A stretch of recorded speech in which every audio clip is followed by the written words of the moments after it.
Papa Dudut. Happy Valentine's Day po sa inyong lahat. Gusto ko lang sanang ihabol ang love story ko para sa araw ng mga puso na sigurado akong inyong kagigiliwan. Papa Dudut, tawagin niyo na lamang po ako sa pangalang Shona. 37 years old na at dating hotel receptionist.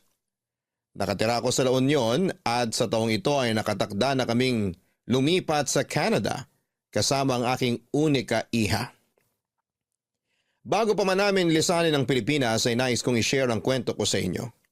Bilang avid listener ng Barangay Love Stories, isa ito sa mga mami-miss ko kapag nasa Canada na kami.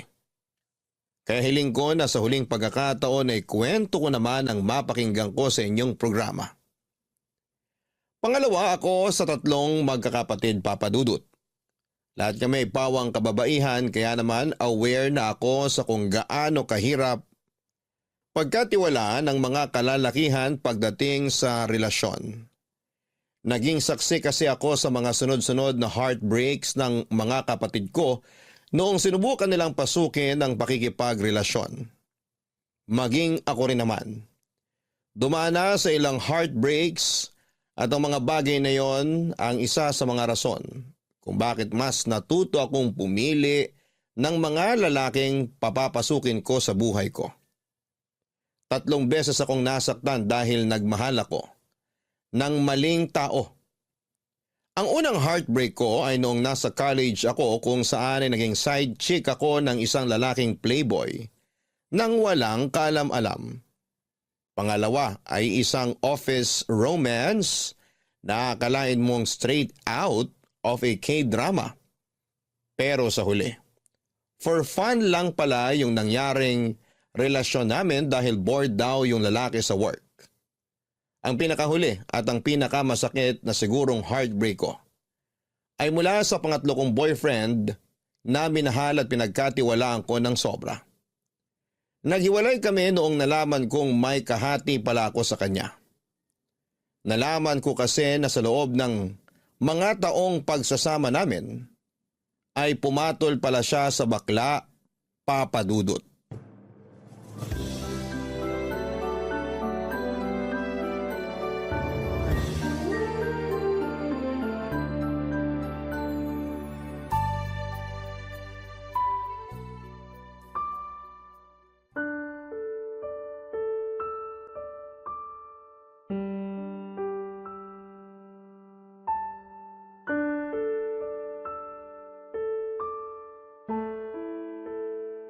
Shona, okay ka lang? Ha? Oo naman. Bakit naman ako hindi magiging okay? Nabalitaan ko kay mama yung nangyari. Hiwalay na kayo ng boyfriend mo? Si mama talaga. Oo, wala na kami. Anong nangyari? Bakit kayo naghiwalay? Mahabang kwento, wag yun ang alamin. Makikinig ako kahit abutin pa tayo ng ilang araw.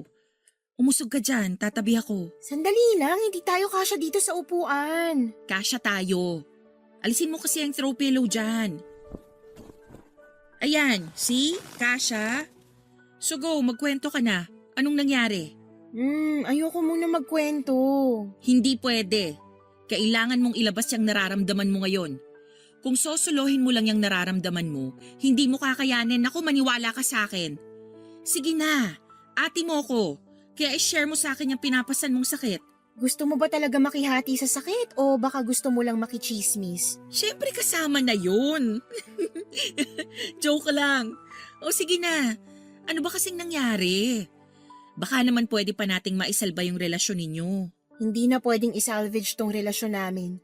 Sirang-sira na yung tiwala ko sa kanya at kahit ano pang gawin niya, hindi na mabubuo ulit yung tiwalang yun. Bakit? Nagloko ba siya?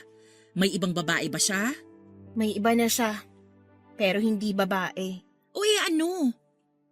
Lalaki? May ibang lalaki yung boyfriend mo? Oo, may lalaki siya ate. Ano? Teka. Sinasabi mo bang bakla yung boyfriend mo? Oo nga, paulit-ulit. Siyempre, gusto ko lang i-confirm. Sure ka ba rito? Kasi baka naman nagkakamali ka lang. Hindi naman siya mukhang bakla eh. Nahuli ko siya mismo, caught in the act sa isang parlor. Nadatnan ko siyang nakababa yung shorts niya habang niluluhuran siya ng parlorista na... Oo, wag mo na i-detalye. Gets ko na. My gosh! Shona, totoo? Saklap, no? Never pumasok sa isip ko na magagawa yun ng boyfriend mo. Pero sandali lang. Ano namang ginagawa mo sa parlor na yun? Tambayan kasi nila yung parlor na yun kasi malapit yun sa workplace niya.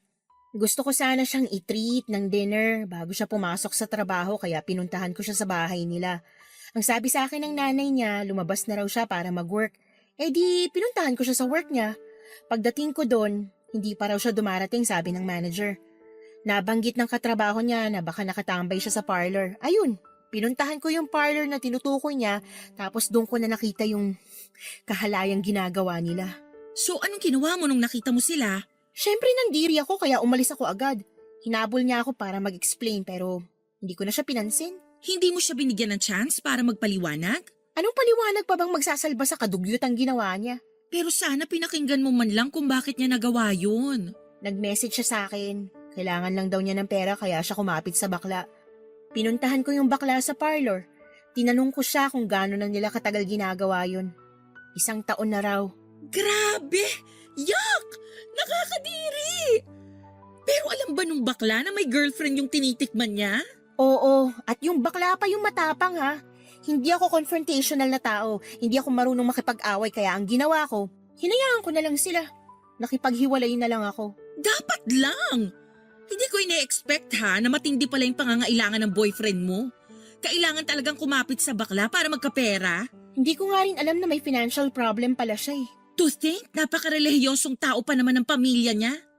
Iba rin pala yung sakit, no? Lalo na kapag nalaman mong bakla yung side chick. Parang, ano ako? Hindi ako sapat, ganun? Ay, hayaan mo na yung taong yon.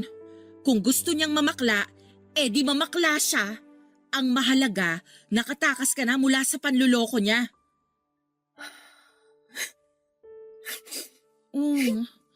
Sige, iyak mo lang yan. Ang hirap maloko. Parang wala lang sa kanya yung 5 years na pinagsamahan namin. Ganun lang kasimple yun para sa kanya. Kaya niyang sirain yung relasyon namin para lang sa pera. Kung mas mahalaga ang pera para sa kanya kesa sa'yo, hindi kanya deserve. Masakit pero ang mahalaga ngayon, wala nang taong nanluloko sa'yo. Mahirap tanggapin na natapos bigla yung 5 years ng pagsasama nyo. Pero it's for the better, maniwala ka.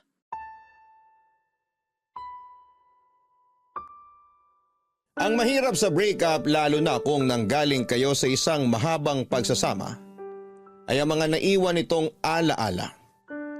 Hindi masakit na hiwalay na kayo, masakit dahil patuloy mong naaalala ang masasayang memories na pinagsamahan ninyong dalawa.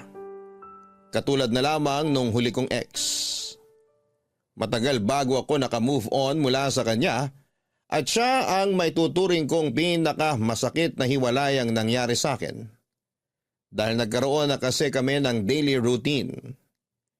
Nagtatrabaho siya bilang graveyard shift sa isang fast food at pagkatapos ng duty nito ay lagi niya akong tinatawagan sa umaga para gisingin ako. For the past years, siya ang nagsilbing alarm clock ko.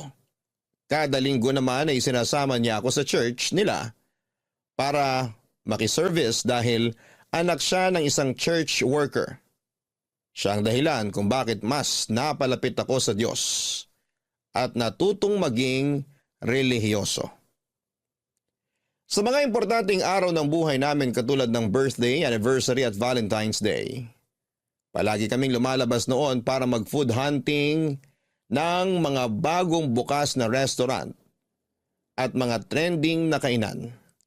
Gumagawa pa nga kami ng sarili naming reaction video at food review for our own consumption. Sa loob ng 5 taon ay naging parte na ng bawat araw ko ang ex kong yon. Bawat lugar, bawat gawain, pati bawat meme sa Facebook ay meron akong alaala niya. Sa pagkawala niya ay hindi ko na alam tuloy kung papaano ko pa ipagpapatuloy ang mga susunod na araw ko na wala siya. Maraming natapos na routine ko noong naghiwalay kami at isa yon sa mga bagay na nami-miss kong gawin, Papa Dudut.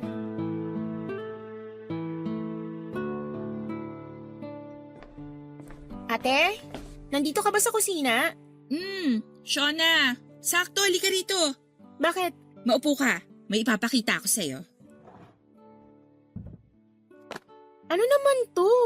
Anong gagawin ko dyan sa magazine? Check mo sa page 15. May mga bagong sikat na hairstyle dyan na pwede mong pagpilian.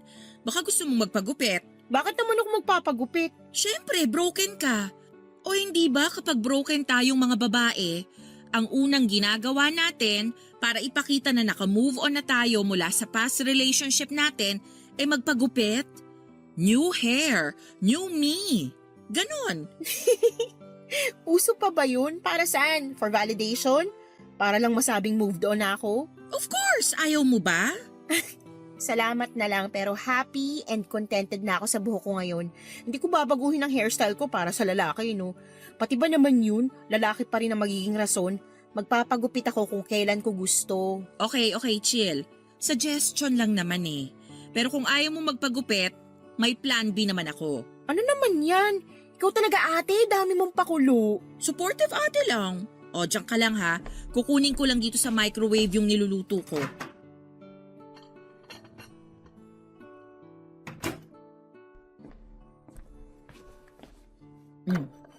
Ayan. Big Mac? Oo. Di ba comfort food mo yan?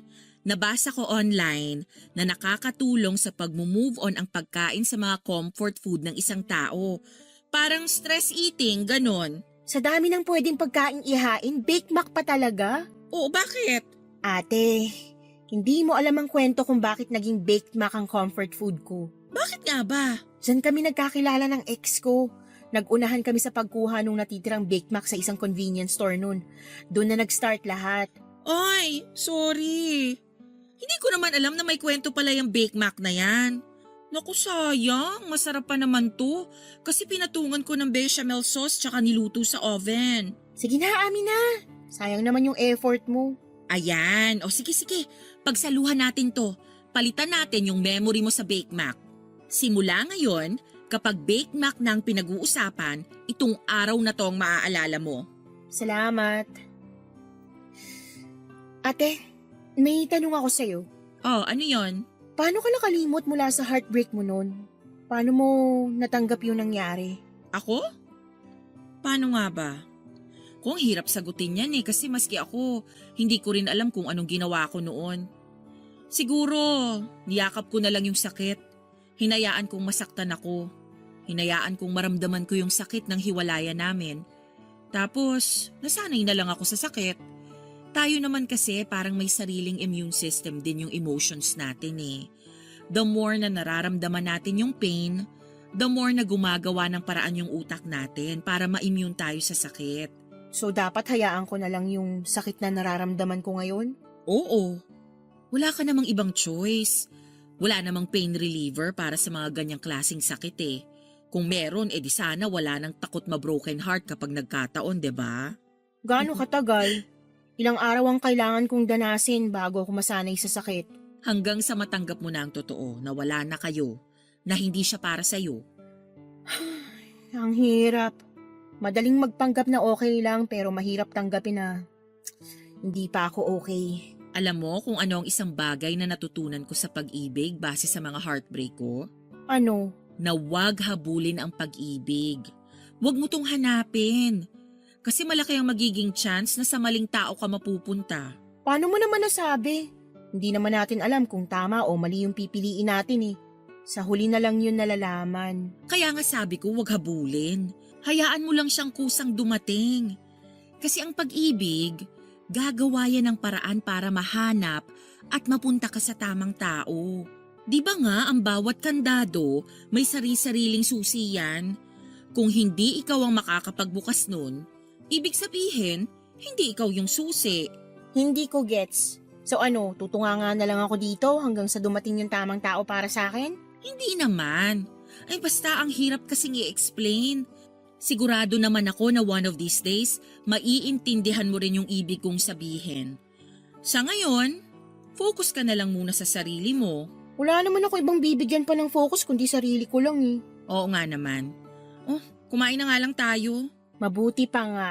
Ayaw mo talaga magpagupit? Ayoko, hindi mangyayari ang gusto mo. Okay, bahala ka. Hindi ko gets noon si ate sa mga advice na ibinibigay niya sa akin. Naniniwala kasi ako na ang pag-ibig ay dapat tinatrabaho.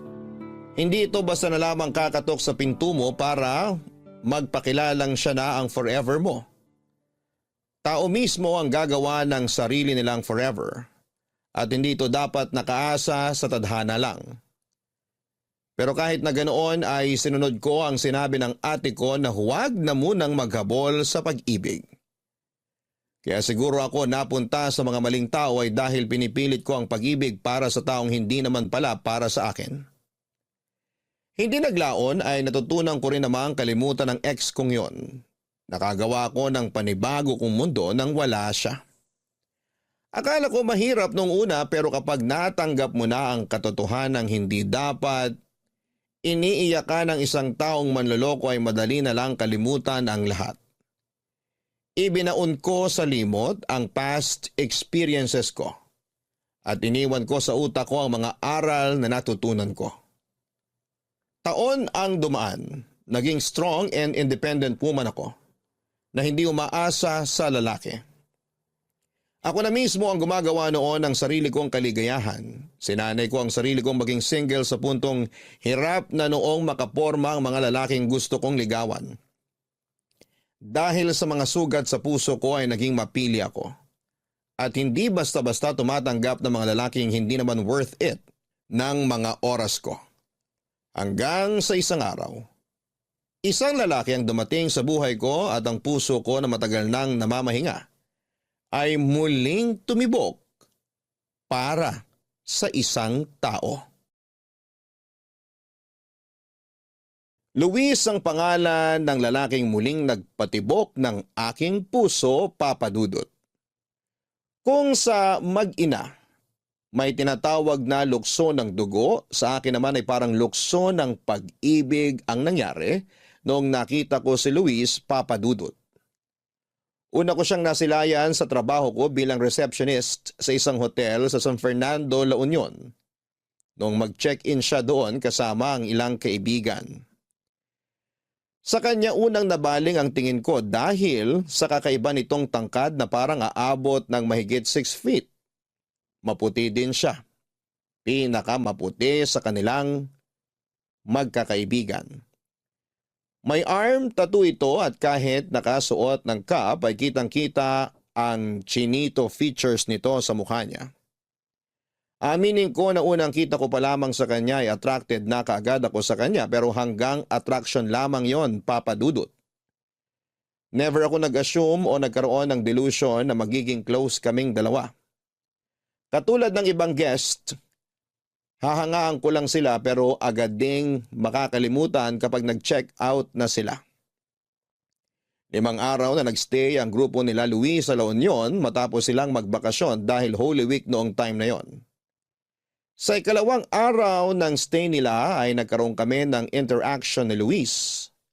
Matapos itong mag-request ng housekeeping services sa kwarto nila.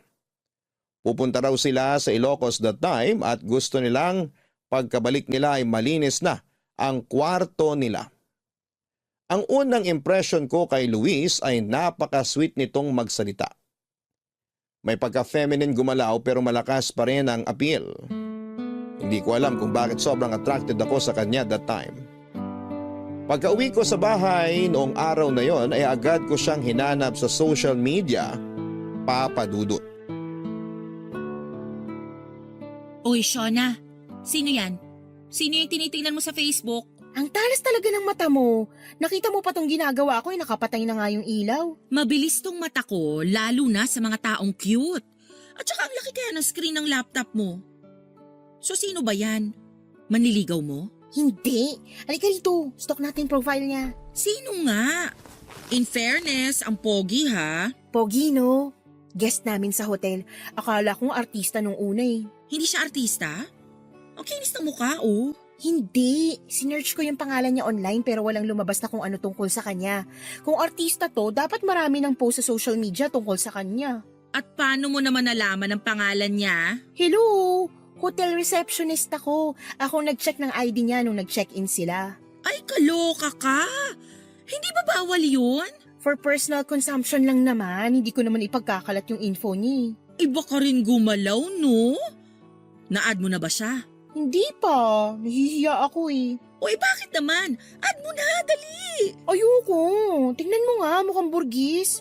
Burgis? Oo, in short, anak mayaman. Tamo, branded ang mga damit. Tapos, kung saan-saan na nakapasyal. Masyado siyang mataas para sa akin. Kutis pa lang. Halata na yung langit lupa naming pagitan. Ia-add mo lang naman kung saan na nakarating yung pag-iisip mo. Paano mo naman nasabing burgis yan? Patingin nga. Tingnan mo to. Check mo kung saan siya kumakain.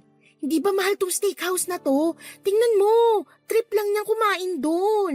Ay, oo nga. Sinilip ko one time yung menu nila dyan. Grabe, nalula ako sa sobrang mahal na mga pagkain.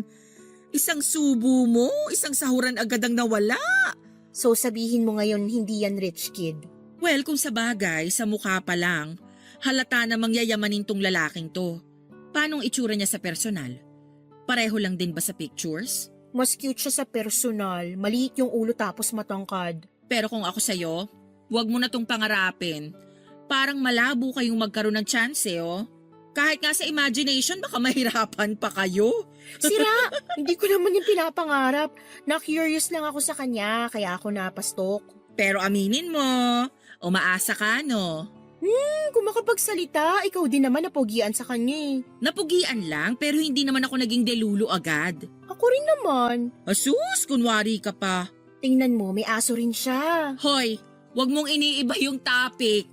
Sinabi ko lang na may aso siya. Kita mo, pati aso yayamanin ng itsura. Pero alam mo kung sino pa yung mga mapost sa social media? Sila yung karaniwang maraming issues sa buhay.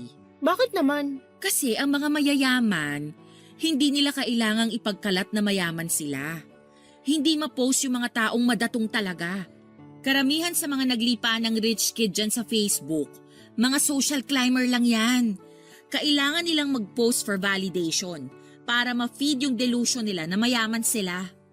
Hindi naman siguro ganun si Luis. Parang legit naman na mayaman siya kasi sa pananalita pa lang, alam mong may kaya na eh. Paano ba magsalita? Konyo? Medyo. Oo, ganyan yung mga feeling rich. Pero puro lubog pala sa utang. Hindi naman yung typical na konyo na katulad sa mga palabas sa TV. Nagtatagalog din naman siya pero may mga English words lang na naisisingit. Talagang nangangatwiran ka pa para sa kanya ha? Lakas yata ng tama mo sa kanya ha? Sinasabi ko lang naman kung ano yung na-experience ko. Pero in fair, kung bet mo siya, go ako. Hindi naman kita pipigilan. Basta alalahanin mo lang yung sinabi ko. Huwag maghabol. Hindi ka aso. Oo na, as if naman may chance kami. Malay mo naman. Hindi naman nabago yung rich man, poor woman love story eh. Nangyayari din naman yun sa totoong buhay. Ano, add ko na ba? Kasasabi lang na huwag maghabol eh. Hindi naman yun paghahabol. Paano kami magkakakilala kung hindi ko siya i-add? Destiny will provide a way. Maghintay ka lang. 5 days lang talaga sila rito at nangangalahati na sila. Paubos na yung time ko. Bahala ka. Basta sinabihan na kita. Tuwing naka-duty ako ay para akong tagahanga noon na laging nakaabang sa lobby ng hotel at umaasang makikita ko ulit si Luis. Nakabantay din ako sa telepono dahil baka bigla siyang tumawag para mag-request ng kung anuman ang kailangan nila. Nag-overtime pa nga ako noon sa trabaho para lang maabangan ko ang grupo nila. Kaso nga lang sa mga sumunod na araw ay hindi ko na ulit nakita pa ang anino nito. Lagi kasi siyang nasa labas kasama ang mga kaibigan nito at saka na lamang sila umuuwi sa hotel kapag gabi na para matulog, maligo at magpahinga. Naintindihan ko naman yon dahil nasa La Union sila para mag-relax at mamasyal. Hindi para mamalagi sa hotel nila. Akala ko noon ay hindi na ulit kami magkikita ni Luis, kaya itinoon ko na lamang sa iba ang atensyon ko. Actually, nawala rin siya sa isipan ko simula noong hindi ko na siya nakita pa. Isa pa ay hectic noon ang schedule namin dahil nga sa pagdagsa ng mga turista gawa ng Holy Week. Ang hindi ko inaasahan, pagtatagpuin din pala kami muli ng panahon dahil sa huling araw nila sa kanilang bakasyon. Pauwi na ako sa trabaho ko noon at inaantay si Ate Cindy para sunduin ako. Noong nagkita ulit kami ni Luis. Umuulan noon at wala akong maparang tricycle na masasakyan kaya nagpasundo ako kay Ate Cindy. Habang nanonood ako ng video sa phone ko, isang grupo ng magkakaibigan ang dumating. Napalingon ako sa kanila dahil medyo maingay sila. Biglang tumibok ng mabilis ang puso ko noong ma-realize ko kung sino sila. Sila ang mga kaibigan ni Luis, Papa Dudut. Agad na hinanap ng mga mata ko si Luis at noong mahanap ko siya ay hindi ko maiwasang mapangiti. Sobrang cute niya kasi. Napaka-perpekto ng mukha nito at sa ang anggulo mo man siya tingnan ay pogi pa rin. Habang pinagmamasdan ko siya, ang kilig na nararamdaman ko ay napalitan ng kaba noong na-realize kong nakatingin din pala siya sa akin at naglalakad na palapit sa pwesto ko.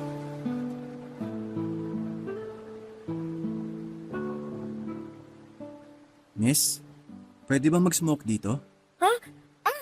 Yes, yes. Oh, pwede. Pwede ka mag-smoke dito. Thanks. Wait pala. Doon ka na lang po siguro sa gilid, sir. Baka mapagalitan tayo ng guard kapag nakita ka ni. Nandito kasi tayo sa may entrance. Okay, sorry. Pwede na ba ako dun banda? Dito na lang po kayo. May alam akong spot na tago. Okay. Sunod po kayo sa akin. Malayo ba? Hindi naman po. Dito lang po sa may gilid. Kahit dito na po, pwede na. May mga halaman naman dyan eh. Hindi ka na makikita. Wala ba kayong smoking area? Wala po eh. Minsan nga, dyan na lang sa gilid-gilid naninigarilyo yung iba. Naiwan po yata kayo ng mga kaibigan nyo. Pumasok na sila. It's alright. Nagpaalam naman ako sa kanila na mag-smoke lang ako saglit. Kailangan ko to kasi napagod ako sa pinuntahan namin eh. Mukhang marami po kayo napasyalan ngayon ah. Yes, nag-grape picking kami sa may Bewang? Hindi ko na maalala yung pangalan ng lugar. Sa Bawang. Opo, maraming grape farm doon. Sakto in season ng grapes ngayon. Yeah, kaso not my cup of tea. Kung ako yung masusunod, mas gusto ko mag-chill na lang sa tabi ng dagat. Ay, sana. Sa San Juan na lang kayo nagpunta. Pwede pa kayo mag-surfing doon. Yeah, dun yung unang pinuntahan namin ng first day namin dito.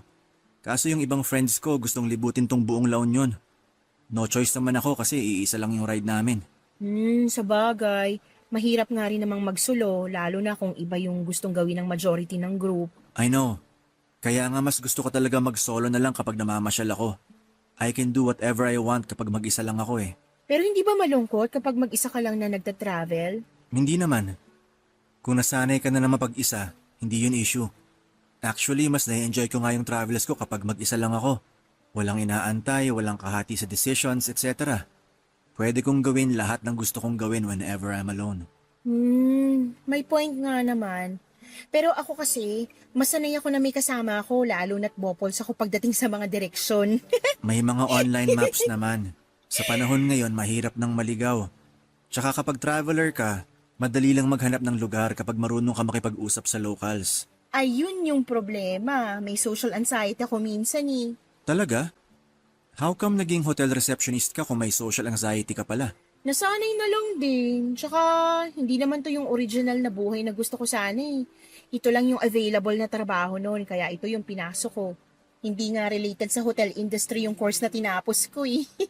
So you mean hindi ka nag-HRM or any hotel-related na course? Hindi. Computer science ang tinapos ko. Anong nangyari? Gaya ng sabi ko, ito yung available na trabaho. Tapos, nagtagal naman na ako, kaya tinuloy-tuloy ko na. I see. Sorry, yung ate ko tumatawag. Go ahead. Mauna na rin ako. Baka hinahanap na ako ng mga kasama ko. Okay, sige po. Bye! Bye. Hello, ate. Nasaan ka na? Kanina pa ako nag-aantay dito sa tapat ng hotel. Ate naman, wrong timing ka eh. Aba, ikaw tong nagpapasundo tapos ako pa yung wrong timing? Di, ganito kasi yun. Kausap ko si Luis ngayon lang. Luis? Yung pogi sa Facebook na ini-stalk mo? Oo, siya nga. Nagyosi siya tapos sinamahan ko siya. Nagtsikahan kami. Shala! Kerengking ka talaga. Uy, wala akong ginawa. Siya yung kusang lumapit, FYI. Talaga? O ano namang pinag-usapan nyo? Basta, kwento ko sa'yo mamaya. Sandali lang, pupunta na ako dyan. Antayin mo ako. Dalian mo, gutom na ako.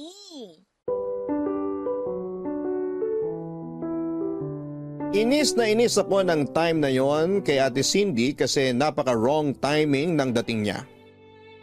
Kung kailan napapalalim na ang kwentuhan namin ni Luis ay saka naman siya dumating para sirain ang moment namin.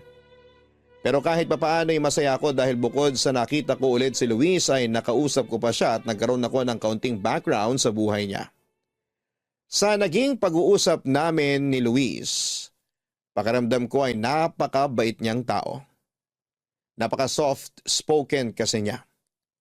Lagi siyang nakangiti at very approachable at down to earth ang aura nito. Kahit na mukha siyang yayamanin. Dahil sa nangyaring interaction sa pagitan naming dalawa, ay nagkaroon ako ng lakas ng loob para i-add siya sa Facebook na agad naman niyang inaccept. Alam kong binilinan ako ni Ate Cindy na huwag maghabol ng pag-ibig. Pero kung tulad din lang naman ni Luis ang hahabulin ko ay kahit ilang kilometro pa yan ay hahabulin ko siya, Papa Dudut. Oo, medyo maharot ako sa part na yon pero isa lang naman akong hamak na babae na nahulog ang loob sa isang cute na tulad ni Luis. Pag-accept sa akin ni Luis, inintay ko na siya ang unang mag-reach out sa akin para hindi naman masyadong halata na gustong gusto ko siya. Pero noong nakaligot na kakain na ako, ay wala pa ring message sa akin si Luis. Siguro hindi lang talaga siya kasing interested sa akin katulad ng pagkakaroon ko ng interes sa kanya. Nang gabing yon ay hindi ako makatulog dahil sa kakaisip sa kanya. Kung ano-anong conversation starters na ang pumasok sa isipan ko. Para kung sakaling mag-message ako sa kanya ay worth it naman akong replyan niya. Pero bago pa man ako makapag-isip ng topic na i-message sa kanya ay inunahan na ako ni Luis. Halos magtatalon ako sa tuwa noong nakita ko ang notification sa phone ko kasama ang mensahe nitong hi. Papadudod sa Facebook nagpatuloy ang ugnayan namin ni Luis. Noong gabing yon ay magdamag kaming nagkwentuhan sa kung ano-anong topic na pwedeng mapag-usapan. Pumasok tuloy ako sa trabaho noong araw na yon ng puyat at walang tulog. During shift ay matyaga akong inintay na makita ulit si Luis kaso'y nalungkot ako noong nalaman kong nag-early check out na pala ang grupo nila. At umalis na nang hindi ko man lang namamalayan. Agad ko siyang minessage para itanong kung anong nangyari dahil akala ko ay mag-i-extend pa sila ng 2 pang araw. Gabi na noong natanggap ko ang reply sa akin ni Luis at tumingi siya ng tawa dahil hindi na siya nakapagpaalam. Kadarating lang daw nila sa Manila that time kaya siya late nakapag-reply. Ang rason kung bakit sila maagang umuwi ay dahil nagkaroon daw ng emergency ang isa sa mga kaibigan nila. Hindi man ulit kami nakapag-usap ni Luis ay nagpatuloy naman ang connection namin online. Sa mga sumunod na buwan ay in-entertain namin ang isa't isa. Pero ang pagiging malayo namin ang naging dahilan kung bakit kalaunan ay lumabo rin ang interest namin sa bawat isa. Tumagal ang bawat reply namin sa isa't isa hanggang sa tuluyan ng naputol ang communication namin.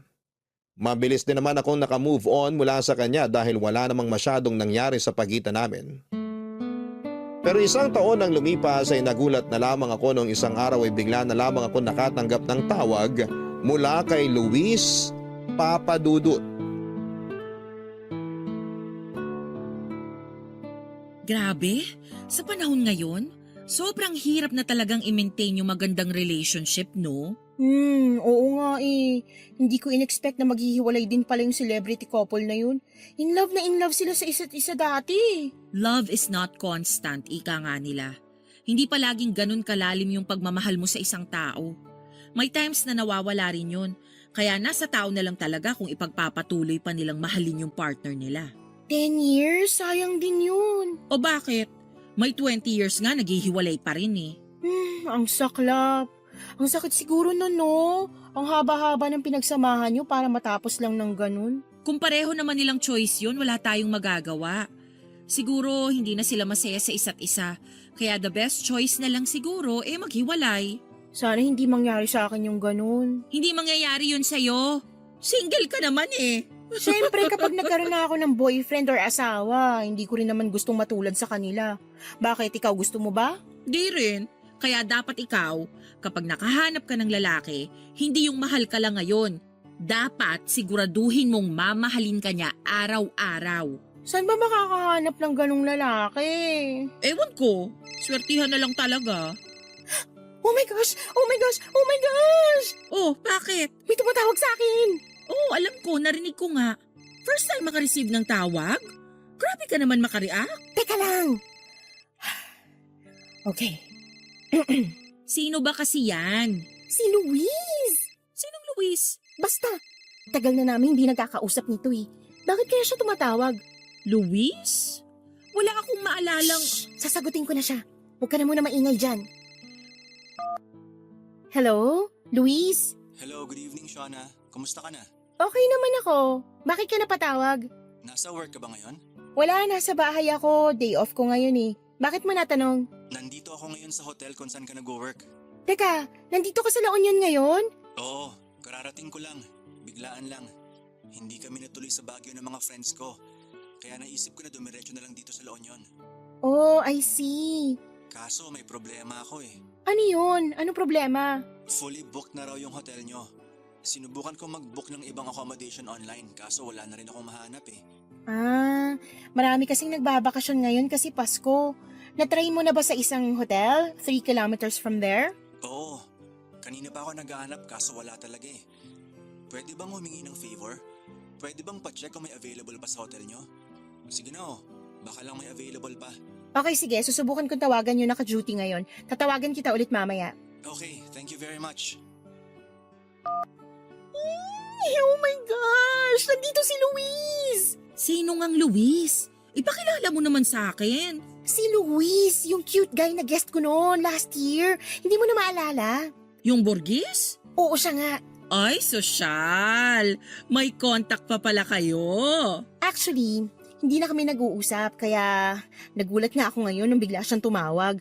Naalala niya pa pala ako hanggang ngayon. O bakit naman daw napatawag? Ano raw ang kailangan? Wala siyang mapag-check-in na hotel. Nagpapatulong siya sa akin. Kaya ka naman pala naalala kasi kailangan ng tulong. Kailangan man niya ng tulong o hindi, ang mahalaga, naalala niya ako. Ay, diyan ka na muna. Tatawag lang ako sa hotel. Talande. Malaki ang ipinagbago ni Luis simula nung huling pagkikita namin. Wala na akong update sa kanya noon at madalang din naman siyang mag-post sa Facebook niya kaya nagulat ako sa bagong itsura nito. Kung noon ay very soft boy ang itsura nito, noong time na magkita kami ulit ay rugged look na siya. Tinubuan ng mga balbas ang mukha nito pero kahit ganoon ay hindi pa rin naman siya dugyot tignan. Malinis pa rin ang dating nito at sa katunayan ay mas nakadagdag pa ng apilyon para sa kanya. Mas lumaki din ang katawan nito na halatang hinulma sa gym. Sa mahigit 1 taon na hindi ko siya nakita ay napakalaki na kaagad ng ipinagbago niya. Kumpara na kung ano noon ay ganun pa rin hanggang noong time na yon. Papadudot dahil Pasko ay maraming bakasyonista sa La Union noong panahong yon. Kaya kahit na anong pakiusap ko sa management ay wala talagang available room sa hotel namin. Ang ginawa ko ay ginamit ko na lamang ang connection ko para ihanap siya ng matutuluyan. May isang hotel kaming nakita na fully booked na rin pero may isang room sila na magiging available na kinabukasan. Agad itong kinuha ni Luis at nagpa siya kaming sa amin na lang muna siya tutuloy sa gabing yon. Gulat na gulat noon ng mga kapatid at magulang ko nang bigla na lamang akong nag-uwi ng lalaki sa bahay. Kung ano-ano ang iniisip nila kesyo buntis daw ako at kailangan ko nang magpakasal. Mabuti na lamang at inexplain din namin kaagad ang sitwasyon at naalala din ni Ate Cindy kung sino si Luis matapos ko siyang ipakilala. Nang gabing yon ay nagaya si Luis na kumain sa labas para pasalamatan ako sa ginawa kong pagtulong sa kanya. Pagkatapos namin kumain ay nagpunta kami sa tabing dagat para magpahangin.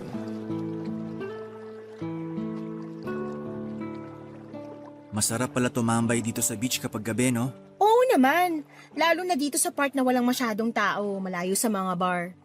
Tahimik, masarap sa pakiramdam. First time ko lang magpunta sa dagat ng gabi. Totoo? Oo. One of the reasons kung bakit nahilig ako magpunta sa beach ay dahil sa sunset. Napakasirin kasi ng moment. Lalo na kapag golden hour na. Yung papalubog na yung araw. Oo, maganda nga yun. Isa yan sa mga bagay na sinuwerte kami dito sa La Union. Araw-araw naming nakikita yung paglubog ng araw. Nakakainggit ka nga eh. Sa Manila kasi, sa sobrang dami ng buildings, pahirapan tuloy makapanood ng sunset. Unless maghanap ka talaga ng lugar, which is hindi ko na nagagawa dahil nga busy din naman ako sa buhay. Kaya ka lagi nagpupunta dito sa LU. Oo. Palawan, Boracay, El Nido. Marami na ako napuntahan. Pero hindi ko alam kung bakit may lugar na sa puso ko tong San Juan Beach. Siguro dahil marami na rin akong memory sa lugar na to. Ako? Ito pa lang yung beach na napuntahan ko. Talaga? Oo, maliban na lang sa 100 Islands nung 3 years old pa lang ako. Hindi ka pa ba nakakalabas ng La Union? Nakalabas na. Marami na rin naman ako napasyalang lugar pero kapag namamasyal kasi ako, nagpupunta ako sa mga lugar na hindi ko pa naranasan o hindi ko araw-araw na nakikita. Sanay na ako sa bundok at dagat dito sa LU eh. Ba't pa ako lalabas para lang mamundok o magpunta ulit sa dagat, 'di ba? Oo nga naman. Alam mo kung bakit mas na-appreciate kong dagat kapag gabi? Bakit? Kung gusto mong dagat dahil sa sunset, ako naman gusto ko ang dagat dahil sa mga bituin. Bituin? Bakit naman? Nakikita mo naman yung bituin kahit nasan ka eh. Kahit wala ka sa dagat. Oo, pero sa lala ng light pollution ngayon, mahirap ng pagmasdan ng kalangitan. Pero dito sa dagat, wala masyadong ilaw. Maliwanag ang langit kaya nagsashine lahat ng stars. Katulad na lang ngayon, oh. Ang sarap mahiga sa malamig na buhangin habang nakatingala. Mika, subukan mo. Higa ka rin. Dito mismo? Oo, bakit naman hindi? Malinis naman tong buhangin eh. Lika, try mong humiga. Tingnan mo, masarap sa pakiramdam. Okay. Anong pakiramdam? Wow. Sabi sa'yo eh. Bigla ko tuloy na miss yung family ko. May core memory ako ng ganito eh. Nakikita mo yung tatlong magkakatabing stars doon? Saan? Diyan sa may right side mo. Ah, oo, nakikita ko na. Yan yung Orion's Belt. Favorite star ko yan eh kasi it reminds me of my family. Yan yung last memory ko with them nung buo pa kami. Bakit? Nasaan ba sila ngayon? Yung mother ko nasa Canada. May sarili na siyang family doon. Yung father ko naman, may sarili na ring pamilya. I think nasa Cebu sila ngayon. Ah, so mag-isa ka na lang ngayon? Kasama ko yung brother ko. May contact pa rin naman kami kay mama. Actually, plan niya kaming kunin sa Canada one of these days. Doon na kayo titira? Oo, pero hindi pa sa ngayon. Marami pa akong gustong gawin dito eh. Tulad naman ng ano? Basta, marami pa. Di pa ako ready na iwan tong Pilipinas. Lalo na tong La Union. Baka gusto mo mag-extend ka ng stay mo rito. Ako magiging tour guide mo para masulit mo yung bakasyon mo. Talaga? Oo naman. Kung gusto mo nga, dito ka na rin mag-celebrate ng Christmas eh. Actually, magandang idea nga yan. Pwede ako mag-extend until Christmas. Total, naka-leave naman ako sa work ko ngayon. Kapag nag-extend ka, iuwi kita sa bahay. Doon ka magpapasko sa amin. Sige, deal. Mag-extend ako rito. Ang bilis mo namang mag-decide.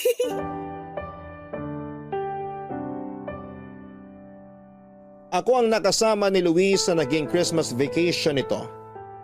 Nakipag-usap pa ako noon sa mga katrabaho ko para makipagpalitan ako ng schedule para lamang mapagbigyan ko si Luis at para na rin may pasyal ko siya sa buong La Union. Kung kinakailangang umabsent pa ako sa trabaho noon ay gagawin ko. Maganda naman po ang record ko sa work kaya sigurado kung hindi yun problema para sa management. Papadudot isa yon sa mga Paskong hindi ko makakalimutan. Iba rin pala kasi sa feeling na i-celebrate ang diwa ng Pasko kasama ang isang estranghero. Sa pamamagitan noon ay nakapag-open up ako kay Luis without judgment. Nakakapagsabi ako ng opinyon ko nang hindi nabibigyan ng mali siya. Bukod doon ay nalibre pa ako ng pagkain at nakapamasyal. Good listener si Luis, pero marunong din siyang magbigay ng saloobin nang hindi nakakainsulto, lalo na kung magkaiba kami ng opinyon. Sa loob ng 3 araw na pamamasyal naming dalawa ay never akong nakaramdam sa kanya ng awkwardness. Very gentleman siya, maalaga at protective. Akala ko noon, ako lang ang nag-enjoy sa pagsasama naming dalawa. Hindi ko alam na maging siya ay nagustuhan din pala ang stay niya sa La Union kasama ako. Kaya naisipan niyang mag-extend pa ng bakasyon hanggang sa Pasko. At dahil wala naman siyang kasamang mag-celebrate ng Christmas noon, ay in-invite ko na lamang siya sa bahay para doon mag-celebrate kasama ang pamilya ko. Doon na niya nakabanding ang mga magulang at kapatid ko, Papa Dudut. Umuwi si Luis bago ang New Year. Pero kahit magkalayo ay nanatili ang communication naming dalawa sa mga sumunod pang buwan. Hanggang sa ang pagkakaibigan naming dalawa ay na-develop sa pag-iibigan. Hindi na lang attraction ang naramdaman ko sa kanya noon dahil cute siya. Kundi may feelings na rin itong kasama dahil sa napakaganda nitong personality. Hindi siguro kayo maniniwala, Papa Dudut, pero ako po ang unang nag-confess kay Luis ng pagmamahal ko sa kanya. Pinag-usapan naming dalawa kung gaano ba kami kaseryoso sa nararamdaman namin para sa isa't isa. At kung kakayanin ba naming magkaroon ng long-distance relationship. Matapos i-consider ang mga pros and cons ng relasyon namin ay nag-decide kaming pumasok sa isang relasyon. Mahirap ang magkaroon ng LDR boyfriend dahil hindi ka makakatanggap ng update sa buhay niya unless siya mismo ang mag-update sa'yo. Pero sa kaso ni Luis, spoiled na spoiled ako sa mga update. Oras-oras ay nagme-message siya sa akin na mga ganap niya at doon ko lang na-realize na napaka-busy pala niyang tao. Maya't maya ang mga pinupuntahan niyang events, work-related man o for personal reasons. Minsan kapag nakakapag-leave ako ay bumibisita kay Luis sa Maynila.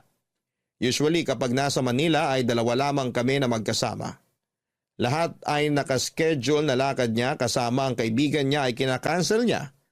Para sa akin kaya wala rin akong chance noon na kilalanin ang mga friends niya. Maliban sa mga importanteng tao talaga. Karaniwan si Luis ang nagpupunta sa La Union para bisitahin ako. Mahilig kasi siya sa dagat at ang dagat sa San Juan ang isa sa mga pinaka-paborito niyang lugar. Maliban doon, may rason na raw siya para mag-LU palagi at ako raw yon. Tumagal ng 3 years ang relasyon namin bago dumating ang pinakamalalang pagsubok sa pagsasama namin, Papa Dudut.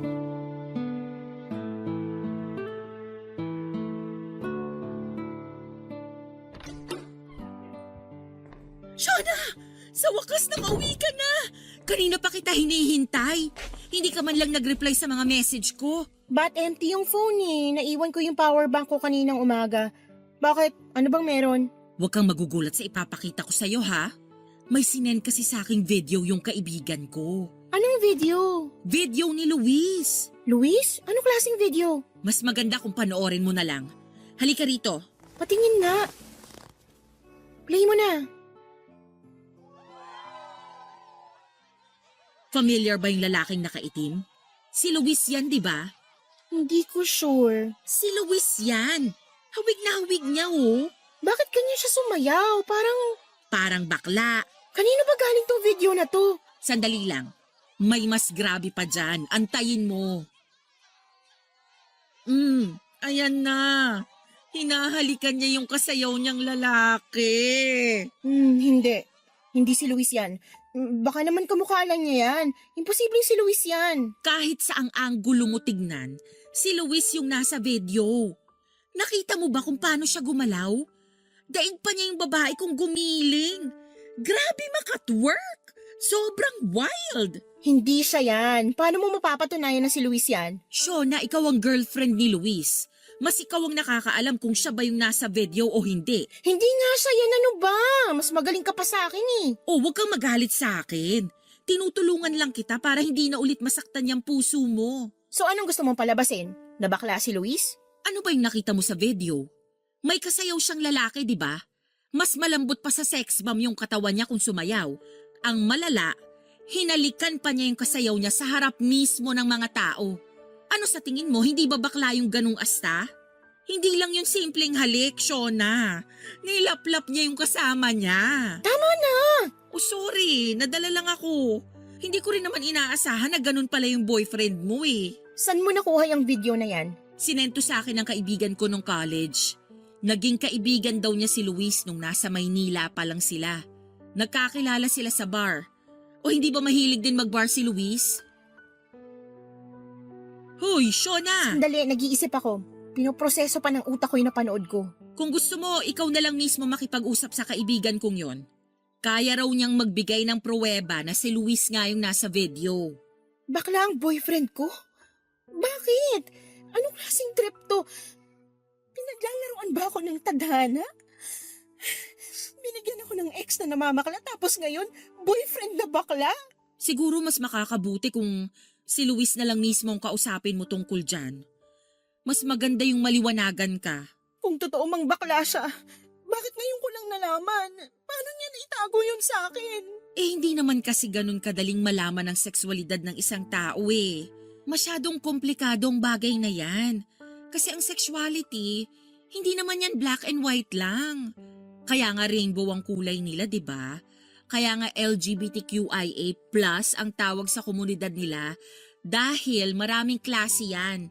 At kung ano man si Luis sa mga letrang yan, yun ang dapat mong alamin.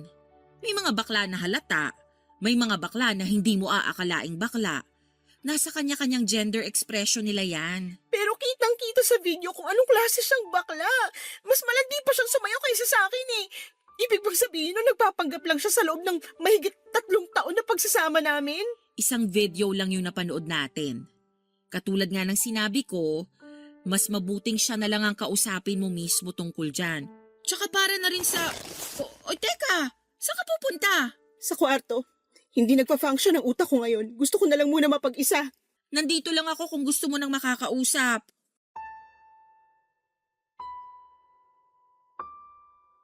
Hindi ako naniwala, Papa Dudut, na si Luis ang nasa video. In denial ako pero deep inside alam ko na si Luis ngayon. Sa mahigit 3 taon na pagsasama naming dalawa, memoryado ko na ang pangangatawan nito kahit na nakatalikod pa siya. Nakita ko rin ang vintage na relo na suot nito na regalo pa raw sa kanya ng kanyang ama. Lumubog ang puso ko noong nakita ko ang video. Alam kong siya yon pero ayaw itong tanggapin ng puso ko. Sobrang nalito ako that time. Hindi ko na alam kung ano ang iisipin ko dahil sa video. Ayoko mang aminin pero iba ang Luis na boyfriend ko sa Luis na nakita ko sa video. Sinasabi ng utak ko na bading si Luis pero ayaw itong tanggapin ng puso ko. Gusto ko siyang bigyan ng benefit of the doubt. Kaya ako mismo ang gumawa ng investigasyon. Ang una kong ginawa ay kinausap ko ang kaibigan ni Ate Cindy na nagmamay-ari ng video. Nakita raw niya ang pamilyar na mukha sa post ni Ate Cindy sa Facebook noong nagkaroon kami ng family picture kasama si Luis. Tinanong niya kung sino yon at noong ipinakilala siya ni Ate, ay na-realize nito na siya rin ang Luis na naging kaibigan niya noon sa Maynila. Dati raw nakatira sa Manila ang kaibigan niyang yon. Nakilala niya si Luis sa isang bar na catered para sa mga LGBTQ+ community. Nakabuo sila ng sariling circle of friends within the community. Para patunayan ang mga sinasabi nito ay nagpakita pa nga siya ng mga pictures nilang dalawa na magkasama. Pero ang sabi ng kaibigan ni Ate Cindy ay matagal na raw yung mga video at pictures na yon. 3 to 4 years ago na raw ang mga kuhang yon. At since then ay wala na siyang balita kay Luis dahil bumalik na siya sa La Union para doon tumira. Hindi ko ma-explain kung ano ang naramdaman ko ng mga time na yon matapos kong makumpirma ang lahat. Sobrang nag-overthink ako ng malala sa puntong wala na akong ibang ginawa kundi ang umiyak. Isinend ko kay Luis ang pictures at videos na galing sa kaibigan ni ate.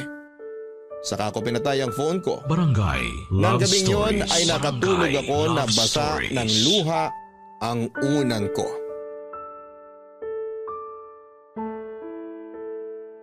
O Shona, hindi ka pumasok ngayon? Day off ko ngayon. Oo nga pala. Kumusta ka na? Sabay-sabay Nag-usap na nating ba kayo ni pakinggan Luis? ang iyong Hindi kwento pa, ng pero pag-ibig, sinabi ko na sa kanya na buhay alam at ko ng totoo. pag-asa. Ipadala Sinend lang ko sa sa kanya yung video at barangay mga love picture na stories pinadala sa at akin ng kaibigan yahoo.com. Anong sabi niya? Nagustuhan alam. ng iyong napakinggan? Pagkatapos Ituloy ko yan i-send yun via sa kanya live kagabi, stream sa nag-off ako ng phone. Hanggang ngayon hindi ko pa rin binubuksan yung phone www.gmanetwork.com/radio. ko. Kaya naman pala message siya ng message sa akin kagabi pa eh. Nag-message siya sa'yo? Oo, pero hindi ko sinin yung mga message niya. Tumawag din siya pero hindi ko sinagot. Naisip ko na mas mabuting wag na akong makisali sa gulo ninyo. Problema nyo tong dalawa kaya labas na ako rito. Mas mabuti pa nga. Nag-message din siya kanya nanay at tatay. Sinabihan ko sila na may konting pagtatalo lang kami kaya wag na lang nilang pansinin yun. Hindi mo pa ba i-check kung ano yung paliwanag niya? Sure ako nag-aalala na yun sa'yo. Ayoko pa. Natatakot ako sa maaaring sagot niya eh. Paano kung totoo nga na bakla siya? Kung bakla man siya, hindi mo ba siya matatanggap? Bakla siya? Paano siya magmamahal ng isang babae? Hindi natin alam kung anong nilalaman ng puso niya. E paano kung totoo naman pala na mahal ka niya kahit na bakla siya? May mga bakla kaya rin magmahal ng babae ah. Hindi ko alam. Hindi pa ako ready na malaman ng totoo. Shona, Luis, anong ginagawa mo rito? Kailan ka pa dumating? kaninang umaga lang, nung na-receive ko yung message mo tapos hindi na kita makontakt, bumiyahe agad ako papunta rito sa La Union. Naisip ko na mas magandang pag-usapan natin to ng personal. Maiwan ko na muna kayong dalawa para makapag-usap kayo ng masinsinan. Thank you. Hindi mo sinasagot yung tawag ko. Nakapatay yung phone ko. Hindi ko alam kung ano isasagot ko sa'yo kung sakali mang totoo yung nasa video. Totoo yon. Ako nga yung nasa video at pictures na sinend mo sa akin kagabi.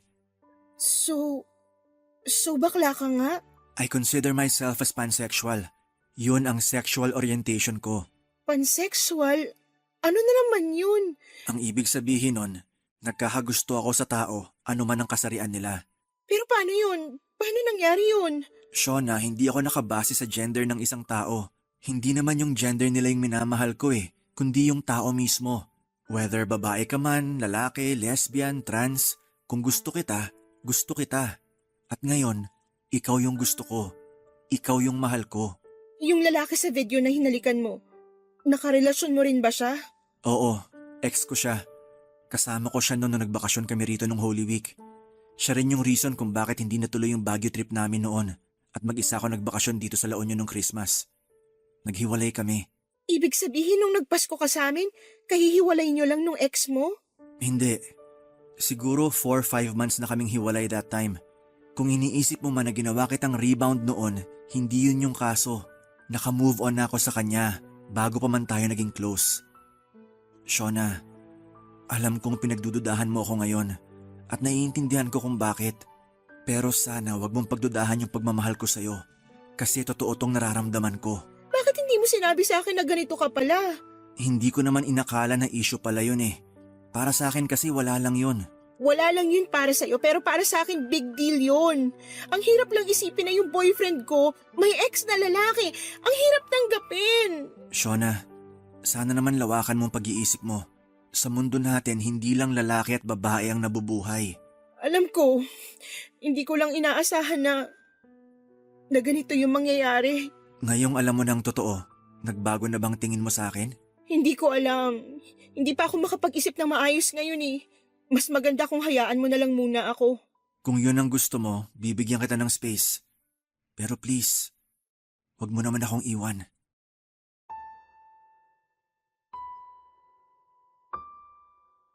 Bumalik sa Maynila si Luis nang hindi naaayos ang pagkakaintindihan naming dalawa. Hirap pa akong tanggapin noon ang katotohanan na bakla ang boyfriend ko. Gusto man niyang magstay pa noon sa La Union noon, ay kinakailangan niyang bumalik kaagad dahil sa trabaho niya. Ganon pa man, kahit galit ako sa kanya, ay hindi tumigil si Luis sa pagpapaliwanag ng side niya. Sinuyo niya ako ng sinuyo at mas lalo niyang pinatunayan sa akin sa mga sumunod na linggo ang pagmamahal niya para sa akin. Oo, Papa Dudut, galit ako sa kanya dahil itinago niya mula sa akin ang totoo, pero sa kabila ng galit kong yon, ay nanatili pa rin ang pagmamahal ko kay Luis. Hindi nagtagal ay unti-unti ko rin namang natanggap ang katotohanan. Bakla si Luis at mahal ko siya kahit na ganon man ang kasarian niya. Tanggap ko ito dahil ganon naman talaga ang pag-ibig. Hindi ito namimili ng itsura, estado, edad at kasarian. Ang importante ay pareho naming mahal at ginagalang ang isa't isa.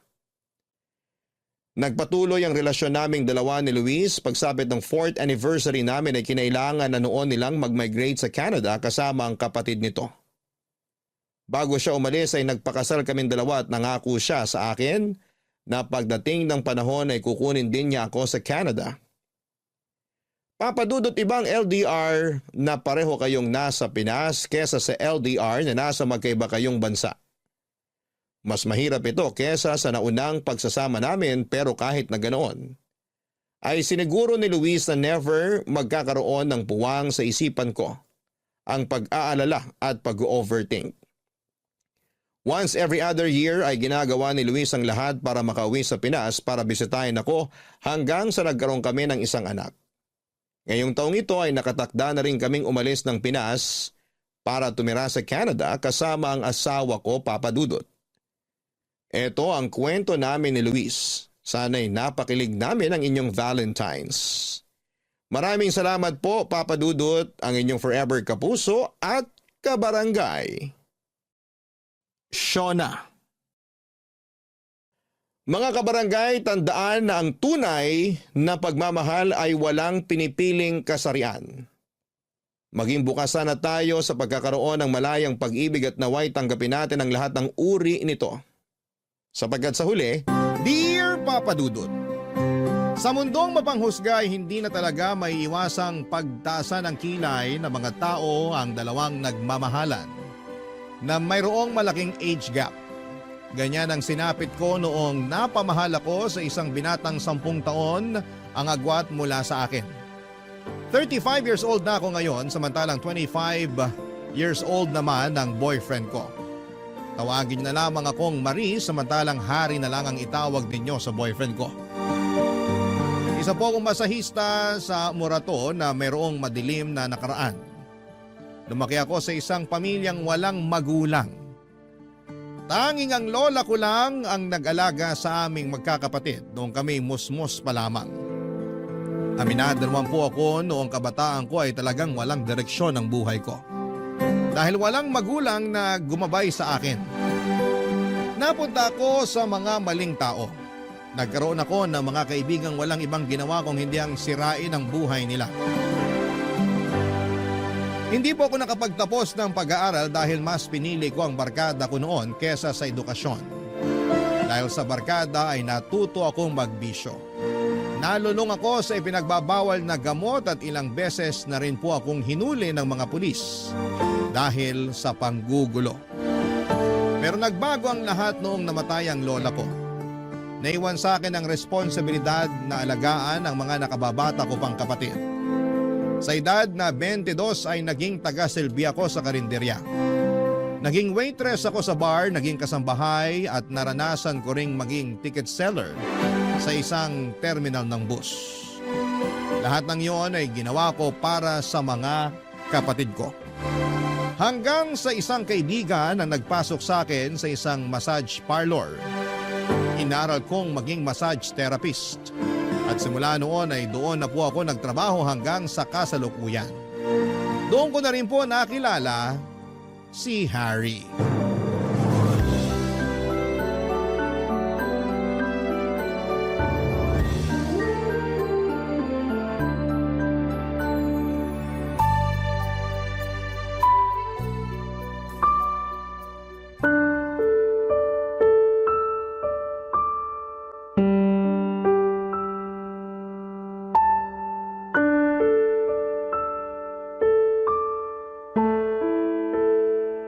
Sir? Sir? Hala, tulog na yata. Sir, tapos na po tayo. Tapos na ba? Opo, sir. 1 oras na ba yon? Opo, nakatulog kasi kayo kaya hindi nyo na namalayan yung oras. Sarap kasi ng hagod mo eh. Ano nang sunod? Sunod. Pwede na po kayo magbihis. Nandito po yung damit nyo. Ha? Magbibihis na? Hindi ba pagkatapos ng masahe may ginagawa pa? Ano pong ginagawa? Yung happy ending? Happy ending? Walang ganun dito. Ang bastos nyo naman. Ha? Sabi kasi ng kasama ko, sorry, akala ko kasi Hindi kami nag-extra service kung yun pong iniisip nyo. Magandang reputasyon ng spa namin. Extra service? Hindi, sorry. Nagkaroon lang siguro ng misunderstanding. Misunderstanding daw. Ang sabihin nyo, manyak kayo, manyak. Nagpunta kayo rito para magpamasahe, hindi para mangmanyak ng therapist. Hindi naman sa ganun. Ganito kasi yung nangyari. Sandali lang Mag-i-explain ako. Hindi ako manyak, okay? Nilibre lang ako ng kasama ko rito kasi birthday ko nung nakaraan. Ang sabi niya, may ganon. May parang happy ending daw kayo rito. Ay hindi, walang ganon. Makakaalis na po kayo. Ang sungit mo naman. Ako pa yung masungit ikaw tong manyak. Kahit hindi nyo na ako bigyan ng tip, basta umalis na kayo rito. Oo, eto na. Aalis na ako. Asan yung damit ko? Ayan, magbihis ka na para makaalis ka na rito. Salamat. Teka, aalis ka na? Oo, lalabas na ako. Baka kung ano pang gawin nyo sa akin dito. Sandali lang. Miss naman. Hindi ako ganong tao. Hindi ako manyakis. Kung ano man yung sinabi ko kanina, kalimutan mo na yon. Ikaw siguro yung klase ng tao na laging nagpupunta sa iba't ibang spa para lang maghanap ng extra service, no? Ganon ka na ba katigang? Hindi First time ko nga magpamasahe eh. Ngayon lang ako nakapasok sa massage parlor. Paano mo nalaman yung tungkol sa extra service kung hindi mo pala ginagawa yun? Nasabi lang yun ng kaibigan ko. Hindi ko nga alam kung anong ibig sabihin ng happy ending eh. Basta ang sabi lang sa akin ng kaibigan ko, pagkatapos ng masahe, may happy ending daw. Kapag hindi daw ginawa yun, itanong ko raw. Happy ending, extra service, iisa lang yun. Para yun sa mga taong gustong magpalabas ng init ng katawan at hindi yun ginagawa rito sa amin. Pasensya na, hindi ko naman alam eh. Malilintikan talaga sa akin yung kaibigan kong yun. Pinahiya pa ako. Totoo ba na hindi mo alam kung ano ibig sabihin ng happy ending? Hindi nga. Ngayon ko lang nalaman kung ano yun. Pinagtripan ka siguro. Malamang, ganun na nga talaga ang nangyari. Pasensya na talaga Dadagdagan ko na lang yung ibibigay kong tips sa'yo para kahit papano makabawi ako. Ikaw ang bahala. Pero pwede bang atin na lang yung nangyari dito? Huwag mo nang ikwento sa mga kasama mo. Nakakahiya kasi. Depende sa tip na ibibigay mo. Oo, ako nang bahala sa tip mo. Teka, nasa na ba yung bag ko? Nandun sa upuan. Sandali, kukunin ko lang yung wallet ko. Bibigyan kita ng tip. Huwag mo lang sabihin sa labas yung nangyari. Papadudot pagkatapos ng pagkikita namin yon ay hindi ko inaasahang makikita ko ulit si Harry. Sa sumunod na linggo ay bumalik siya sa massage parlor na pinagtatrabahuhan ko at nirequest ako na maging masahista ulit niya. Nung una ay umayaw ako dahil inakala kong manyakis siya pero gusto lang daw niyang bumawi kaya nagpamasahe ulit siya. At dahil matumal ang customer noong time na yon ay pumayag na lamang ako dahil sayang din ang kita at baka mapagalitan pa ako ng boss ko. Sa kabuuan ng masahe ay walang ibang ginawa si Harry kundi ang makipagkwentuhan sa akin. Hindi na siya nagsubok pa na bastusin ako. Patunay na nagsisisi na nga siya sa naunang ginawa niya.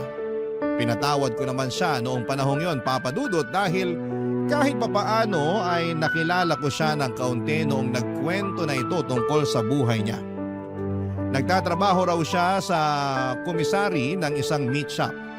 Laking palengke siya dahil ang dating trabaho ng kanyang ama bago ito naging OFW ay ang magkatay ng bakat baboy na ibinebenta nila sa palengke. Doon siya natuto sa iba't ibang klase ng mga karne na siya na ring naging trabaho niya kalaunan. Bago umalis sa massage parlor si Harry ay hiningi niya ang FB account ko at dahil naaaliw ako sa kanya ay ibinigay ko naman po ito. Online na namin sunod na kinilala pa ang bawat isa. Noong naging komportable na kami sa isa't isa ay inaya ko ni Harry na kumain sa labas. Noong nagkaroon ako ng day off at pinaunlakan ko naman siya, Papa Dudut.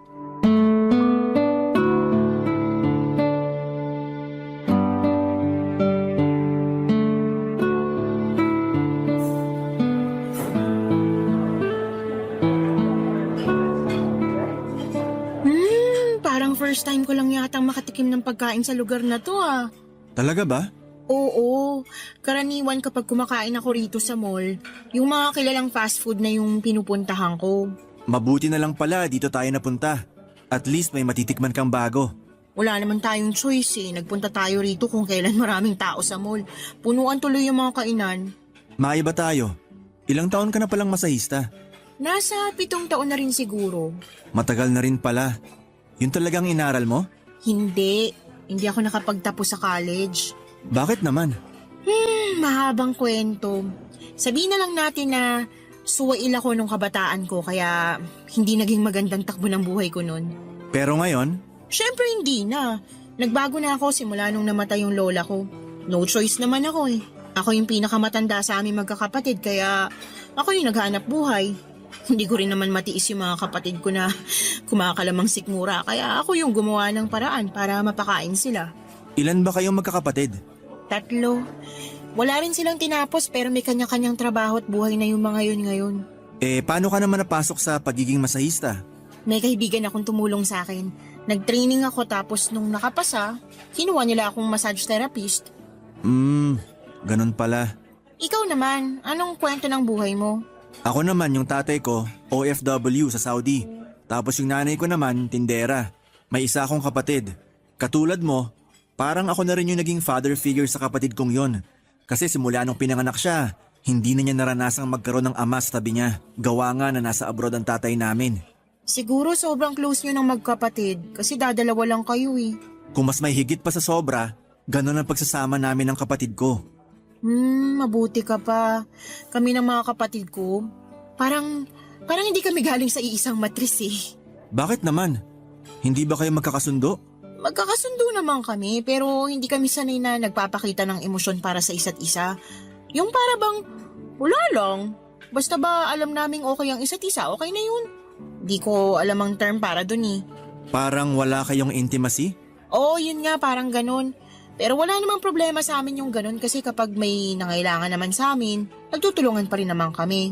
May mga ganun talagang pamilya. Lalo na kapag nasanay yung mga bata na yung mga matatandang kasama nila hindi sila nagpapakita ng emosyon. Na-adapt nila yung nasa paligid nila. Tulad na lang sa pamilya namin. Sobrang sweet nila nanay at tatay sa akin nung bata ako. Kaya nung lumaki ako, ganun din ako sa kapatid ko. Teka, ilang taon na ba tong kapatid mong to? 15 years old. 15 years old?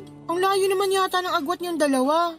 Oo, akala ko nga magiging only child lang ako nun eh. Pero nasundan ako nung nagbakasyon si tatay. So, ilang years ang agwat niyong magkapatid? 7 years. 7 years? Ibig sabihin 22 ka pa lang? Oo, 15 yung kapatid ko. Tapos 22 naman ako. Bakit? Sandali lang. Totoy ka pa pala eh. 22? Hindi halata ah. Kung makatotoy naman, Kumpara sa edad ko, totoy ka talaga. ilang taon ka na ba? 32. 10 years ang agwat nating dalawa. Hindi pwede yun. Baka mamaya sabihan pa ako na tirador ako ng mga bagets.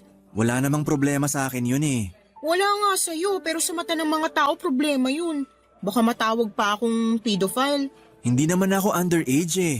Kahit na. Alam mo, pagkatapos nito, tapusin na natin to, okay? Ha? Bakit naman? Hindi tayo bagay sa isa't isa. Masyado akong matanda para sa'yo. Papadudot, sobrang na-turn off talaga ako kay Harry noong nalaman kong 22 years old pa lamang siya. Hindi ko yon inaasahan dahil mature na ang itsura niya dahil sa balbas sarado nitong mukha. Isa pa ay napaka-mature din niyang mag-isip at magsalita kaya hindi ko aakalaing totoy pala siya. Nasayangan lamang ako dahil medyo nagkakaroon na ako noon ng feelings para kay Harry. Yun nga lang dahil bata pa siya. Ayoko na mismo ang umiwas. Ayokong maging babysitter sa isang relasyon kaya hindi talaga ako pumapatol sa mga mas bata sa akin. Iniwasan ko siya ng ilang araw pero hindi nagpaawat itong si Harry. Lagi pa rin niya akong chinachat kahit na hindi ko na siya nire-replyan. Nagpupunta rin siya sa pinagtatrabahuhan ko para kausapin ako kahit na ilang beses ko na siyang pinagtabuyan. Pero dahil bata at matigas ang ulo ay hindi ako tinantana ni Harry. Nagpatuloy siya sa pangungulit sa akin, Papa Dudut, hanggang sa maging ang mga kasamahan ko sa trabaho ay naaawa na rin sa binata. Nakonsensya din naman ako sa ginagawa kong pag-iwas sa kanya kaya sa huli ay pinansin ko na rin si Harry. May kakaibang karismang dala kasi si Harry sa totoo lang. Kaya niyang paibigin ang mga tao sa paligid niya. Makulit siya pero sa parehong pagkakataon ay hindi mo siya maituturing na mas bata kesa sa'yo dahil kaya niyang makipagsabayan sa mas nakakatanda kesa sa kanya. Sa pagtagal, Papa Dudut, ay unti-unti ring bumigay ang puso ko para kay Harry. Hanggang sa isang araw ay naramdaman ko na lang na nahulog na ang loob ko para sa kanya. Barangay Love Stories. Barangay Love Stories. Hindi ko alam, Papa Dudut, kung nagayuma ba ako o dahil magaling lang talagang manligaw sa akin si Harry kaya niya ako napaibig. Hindi ko talaga inaasahan noon na magkakagusto ko sa kanya dahil nga sa age gap namin. May pag-aalinlangan man ay sinagot ko siya. Sa kabila ng malaking pagkakaiba ng edad naming dalawa ay hindi ko naramdaman na mas bata si Harry kesa sa akin. Matalas siyang mag-isip at napakalawak ng pangunawa niya na dinaig pa ako na mas matanda kesa sa kanya. Kaya tuloy tuwing magkasama kami ay parang kaedad ko lamang kung ituring ko siya dahil hindi ko ramdam ang pagkabata niya. OFW ang ama ni Harry na mahigit 2 dekada nang nagtatrabaho sa Saudi. Panganay siya at ang nakababatang kapatid niya ay malaki rin ang agwat ng edad niya. 7 years ang pagitan nilang dalawa at matagal bago nasundan si Harry dahil nga nasa abroad ang tatay nito. Kahit na ganoon ay sobrang close ni Harry sa kapatid niyang si Sean. Parang siya na rin kasi ang tumayong ama ng kanyang kapatid. Bilang siyang pinakamatandang lalaki sa kanilang pamilya. 7 buwan na tumagal ang relasyon naming dalawa ni Harry bago niya naisipang ipakilala ako sa nanay at kapatid nito. Noong nalaman ko ang plano niya ay umayaw ako. Natatakot kasi ako na baka hindi ako matanggap ng nanay niya. Pero naisip ko rin na darating din naman ang araw na magkakatagpo kaming dalawa kaya hindi ko na dapat patagalin pa ang kabang nararamdaman ko. Sa huli pumayag ako makipagkilala sa nanay ni Harry, Papa Dudut.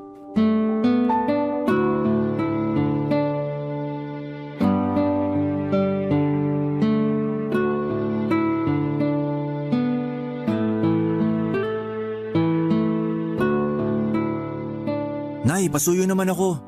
Pakiayos na po yung lamesa. Malapit nang matapos tong niluluto ko. Oo, heto na. Inihanda ko na. Sino ba kasi itong bisita mo at talagang naghanda ka pa ng makakain?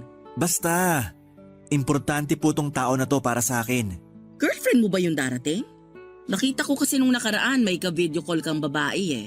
Basta po, makikilala nyo na siya mamaya. Mukhang importante para sa itong bisita mo ah. Talagang ikaw pa ang nagluto para sa pananghalian ngayong araw. Oh, nandyan na yata siya. Sandali, papapasukin ko lang siya. Ikaw muna rito, Nay. O sige, ako na dyan. Salamat. Talaga tong batang to, oo. Hay, ang bilis talaga ng panahon. Nagbibinata na ang mga anak ko. Halika na. Sana lang talaga Dito tayo. mapunta sila sa Nandito tamang sa kusina tao si Nanay. para hindi na sumakit ang ulo ko. Oh, hello! Magandang tanghali po. Magandang tanghali rin sa'yo, Iha. Ito pala si Nanay. Nay, siya po si Maris. Siya po yung girlfriend ko. Sa wakas naman, nakilala na rin kita.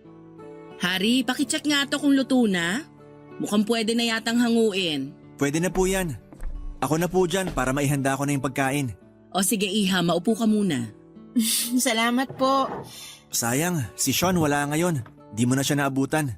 Saan ba siya nagpunta? Nandun yon sa kaklase niya. Gagawa yata sila ng project. Hindi ko alam, nagmamadali eh. Hindi na tuloy nakapananghalian. Ay, ganun po ba? Sayang naman. Hayaan mo, ipapakilala ka namin sa kanya sa susunod na dalaw mo rito. Taga saan ka pala? Mukhang malayo pa ang pinanggalingan mo ah. Sa Novaliches lang po ako. Talaga? May kumari ako dun eh. Pero sa bagbag siya nakatira. Sa Tandang Sora naman po ako. Mabuti naman na isipan ka ng ipakilala nitong anak ko sa akin. Nagulat nga rin po ako eh. Bigla-bigla na lang siyang nakapag-isip ng ganito. Saan naman kayo nagkakilala? Mamaya na yung interview. Eto, kumain na muna tayo habang mainit pa to. Sa parlor po kami nagkakilala. Nakakatuwa nga yung araw na yun kasi nagpamasa. Nagpamasa yung kaibigan ko. Sinamahan ko siya tapos nakita ko si Maris doon. Kinuha ko FB niya tapos niligawan ko siya. Sinagot naman niya ako. Yun po ang love story naming dalawa. Yun nga po yung nangyari. Nagtatrabaho ka sa massage parlor? Opo, Ilang taon ka na ba? 32 na po ako. 32 ka na. Opo, malapit na nga po ako mag-33 eh. Hindi halata, no? Parang nasa 25 lang. 22 lang tong anak ko ah. Hindi ba parang masyado namang malayo ang agwat ninyong dalawa? Nay, wala naman yan sa edad eh. Hindi requirement ang edad sa pag-ibig.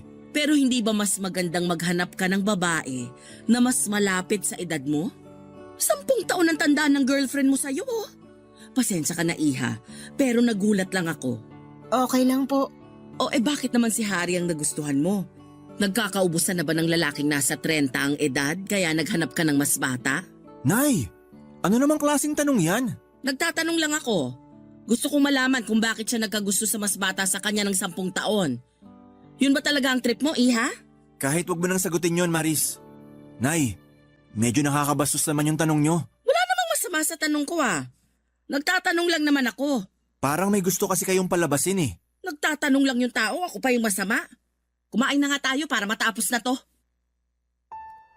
Masakit para sa akin, Papa Dudut, na hindi ako tanggap ng nanay ni Harry para sa anak niya.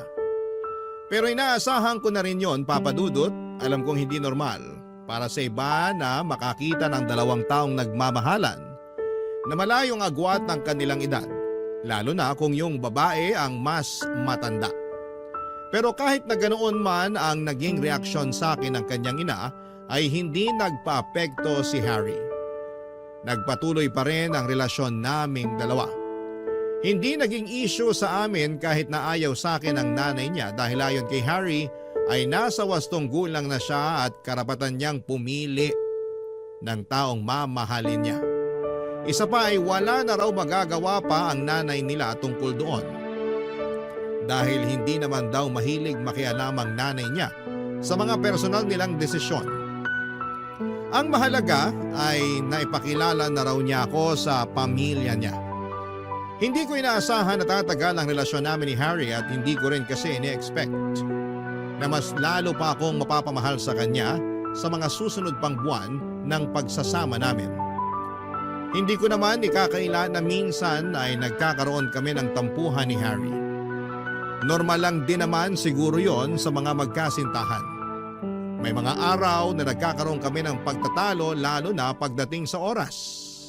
At may pagkakataon din na nagkakaroon ng selosan sa pagitan namin. Pero ang mga problemang yon na dumarating sa buhay namin ang mas nagpapatatag pa sa relasyon naming dalawa. Sa sobrang bilis ng mga oras ay hindi ko namamalayang 3 taon na pala ang dumaan. Simula nung naging kami ni Harry at noong mga panahong yon ay patuloy pa rin ang pag-usbong ng pagsasama namin. Pero ang nakakalungkot, kahit na 3 taon na kaming magkasama ni Harry ay hindi pa rin nagbago ang pagtingin sa akin ng nanay nito. Hindi pa rin siya pabor na ako ang girlfriend ni Harry kahit na sa tingin ko ay napatunayan ko naman ang pagmamahal ko sa anak niya. Araw-araw ko noon na hiling na sana'y magustuhan ako ng nanay ni Harry, lalo na noong isang balitang inihag nito sa kanyang buong pamilya, Papa Dudut.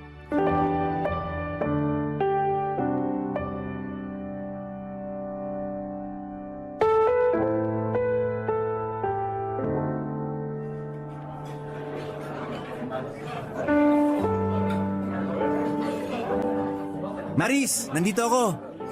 Hala, ikaw pala yung nakaupo rito. Hindi kita namukhaan ah. Nag-iba itsura ko, no? Umupo ka na.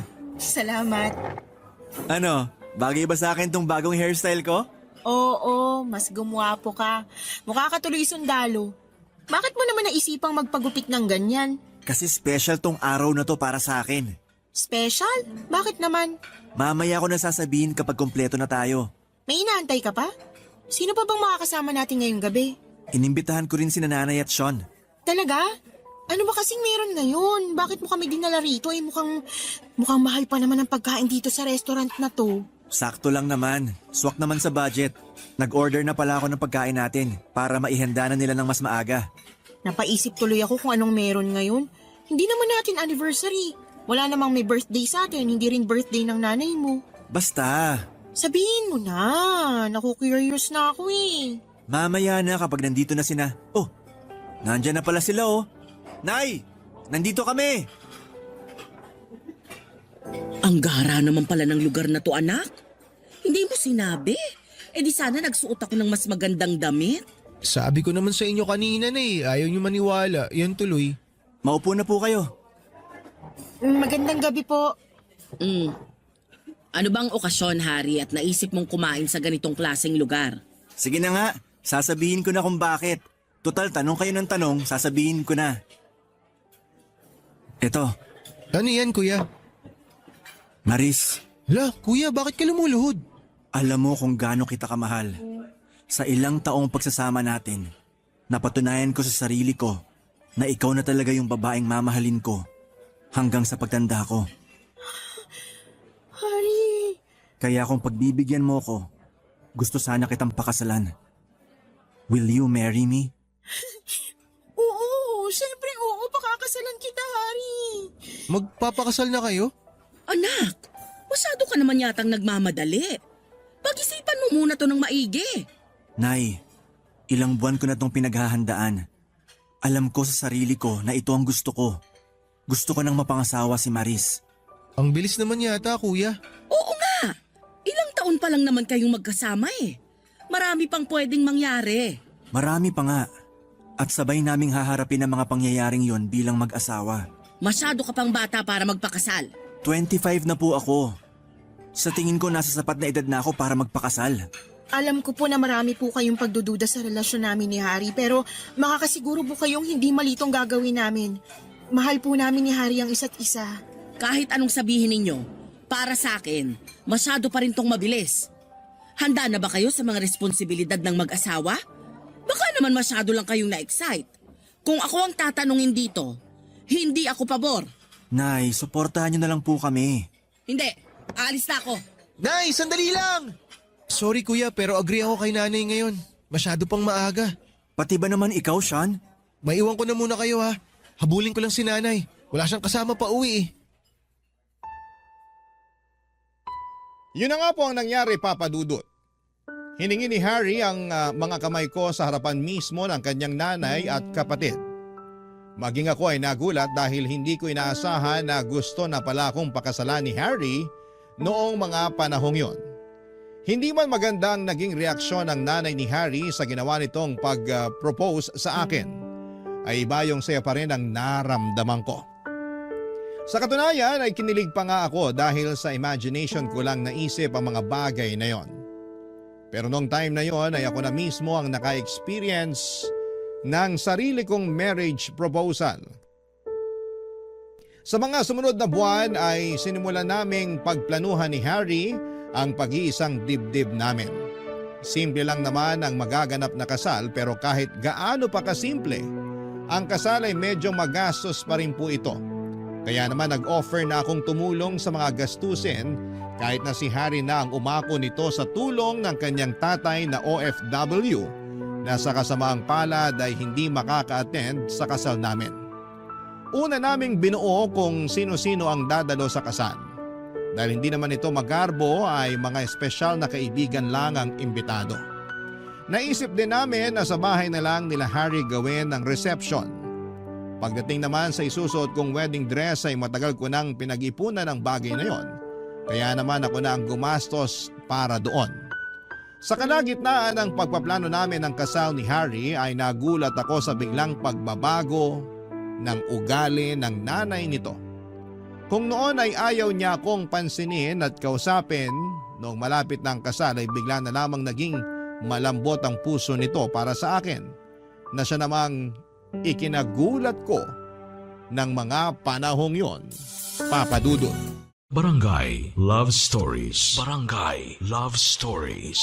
Hindi ko alam, Papa Dudut, kung paano ko pakikitunguhan ng isang taong matagal na nagkaroon ng galit sa akin.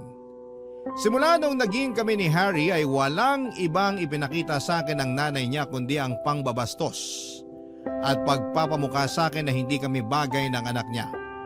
Para bang milagro na isang umaga ay bigla na lamang siyang bumait at tinanggap ako bilang magiging manugang niya. Naisip ko na baka kinausap ni Harry ang nanay niya kaya siya nagkaroon ng chance na magbago. Awkward man noong una pero tinanggap ko na lang din ang pagbabagong yon. Pinalampas ko na lamang ang mga kasalanang ginawa niya sa nagdaang mga taon kahit na hindi siya humingi ng sorry sa akin. Hindi nga naglaon ay unti-unti rin kaming naging close ng nanay ni Harry. Nakakatuwa dahil napakarami niyang input sa kasal namin. Dahil sa kanya ay marami kaming natipid na gastusin para sa kasal. Habang papalapit na noon ang araw ng kasal namin ni Harry ay bigla namang nagkasunod-sunod ang mga problemang dumating sa amin. Una ay biglang umayaw ang nakausap namin na sana'y magluluto para sa reception. Ayon sa kanya ay meron daw emergency sa bahay nila. Sumunod naman ay ang invitation card na inedit ng kapatid ni Harry na si Sean. Kung kailan ipapaprint na namin ito ay biglang na-delete ang kopya nito at hindi na ma-recover pa kaya kinailangan niyang gawin ulit ito. Pakiramdam ko noon ay mayroong nananabutahe sa amin at isang tao lang ang pumasok sa isip ko noon. Walang iba kundi ang nanay ni Harry na dati nang hindi pabor sa pagsasama namin ng anak niya. Kinausap ko si Harry tungkol doon pero hindi siya naniniwala na magagawa yon ng nanay niya. Pero napatunayan kong may nananabutahe nga sa aming dalawa nung dumating ang wedding invitation na pinaprint namin. Napansin ko na mali ang date na nakasaad doon. Nagsimulang mag-init ang ulo ko at kinompronta ko ang nanay ni Harry dahil sa mga nangyari.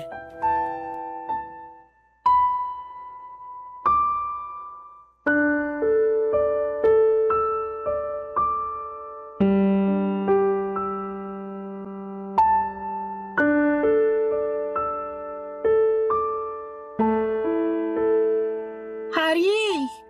Harry! Oh, bakit? Dumating na yung wedding invitation na pinaprint natin. Tingnan mo to. Patingin nga. Wow, ang ganda! Galing talaga ni Sean mag-edit, no? Hindi! Tingnan mo to. Check mo yung date. Bakit? Mali yung date, Harry. Ano ba yan? Ang mahal-mahal ng printing. Paano nangyari yan? Akala ko ba na-check mo bago ipinaprint? Na-check ko naman eh. Inisa-isa ko lahat at tama lahat ng detalye bago ko sinend sa magpiprint. Eh paano nag-iba yung date? Di ko alam. Sean! Sean, halika nga rito. Bakit kuya? May pinalitan ka ba rito sa wedding invitation na ginawa mo? Wala, bakit? Anong meron? Napalitan yung date. Imbis na 24, naging 27. Ha? Paano nangyari yun? Eh di ba nga pinacheck ko pa sa inyo? Nagprint pa nga ako ng sample eh. Oo nga, yun nga rin pinagtataka ko eh. Baka naman sa printing nagkamali. Tinawagan ko agad sila kanina. Ang sabi nila, wala silang ginalaw sa soft copy ng invitation. Print lang daw nila yun as it is. Baka naman di mo na-check ng maayos ate. Hindi. Alam kong tama lahat ng detalye doon bago na isend sa printing press. Kung hindi nila ginalaw yung invitation bago i-print, ibig sabihin, dito yun ginalaw. Eh sino magpapalit ng date nun? May hinala na ako kung sino. Sino? Nanay mo. Siya lang naman yung may ayaw sa relasyon natin, di ba? Ano? Hindi ba magkaayos na nga kayo? Tinutulungan na nga niya tayo sa preparasyon natin sa kasal eh. Bakit niya sisirain yun? Ate, hindi magandang manisi ng ibang tao lalo na kung wala ka namang pruweba. Eh ano to? Tong invitation na to? Hindi pa ba to pruweba? Hindi ako, hindi si Harry, hindi ikaw. So sino pa bang pwedeng gumawa nito? Sandali lang tatawagin ko si nanay para matapos na to. Maiwan ko muna kayo. Ayoko tong ginagawa mo na pinagbibintangan mo si nanay. Sino pa bang ibang gagawa nito kundi siya lang din naman? Nag-usap na kaming dalawa. Ginagawa naman niya yung makakaya niya para tanggapin tayo. Nangako siya sa akin na susuportahan niya ako sa plano kong bumuo ng pamilya kasama ka. Kaya alam ko na hindi gagawin ni nanay yung binibintang mo. Sa tingin mo gusto kong magbintang? Wala namang mangyayaring ganito kung walang naninira sa kasal natin eh. Hindi mo ba napapansin na sunod-sunod na yung mga aberya habang papalapit yung kasal natin? Oo, pero baka nagkataon lang naman siguro yun. Hindi, may nananabutahe sa kasal ko, Hari. Kasal natin. Hindi lang ikaw ang ikakasal, Maris. Dalawa tayo. Oy Maris, ano tong sinasabi ni siya na sinira ko raw yung wedding invitation ninyo? Ayan po, tingnan niyo yung date na nakalagay sa invitation. Napalitan yung araw ng kasal. Ano?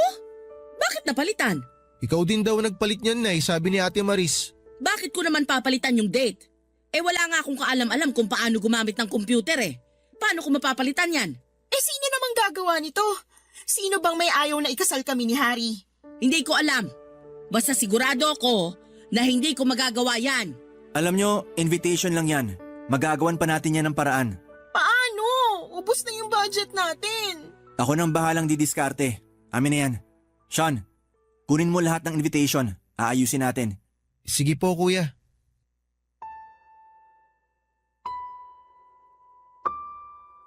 Simula noon ay nag-decide kami ni Harry na wag nang makialam ang nanay nito sa preparasyon ng kasal namin. May tampo man ay nirespeto ito ng kanyang nanay at hindi na nga siya sumali pa sa anumang desisyon na ginawa namin para sa kasal. Simula noon ay ako na ang tumitingin sa lahat ng ginawang preparasyon para masiguradong wala ng aberya na dumating. At dahil kapos na nga ang budget ay tinaparan na lang namin ang date ng invitation namin bago namin ito pinadala sa mga kamag-anak at kaibigan. Kung tutuusin ay napakasimple lang naman ang kasal na magaganap. Kompleto na po ang lahat. May magluluto na para sa reception dahil may nagregalo sa amin ng isang baboy na siyang kakatayin sa mismong araw ng kasal. May mga ninong at ninang na rin kaming napili. Ang mga abay ay kanya-kanyang dala ng isusuot nila dahil hindi naman ako mitikuloso pagdating doon. Basta umayon lang sila sa kulay na napag-usapan. Meron na ring narentahan si Harry na gagamitin para sa kasal samantalang ako ay dumating na ang na-order kong wedding gown na matagal ko ring pinag-ipunan. Handa na noon ang lahat. Gabi bago maganap ang kasal, ay sa bahay nila Harry na ako nagstay dahil mas malapit ang bahay nila mula sa simbahan kung saan kami ikakasal. Pero pagising ko kinaumagahan, ilang oras bago ang kasal ay nanlumo ako noong nakita ko ang wedding dress ko na sira-sira na, Papa Dudut.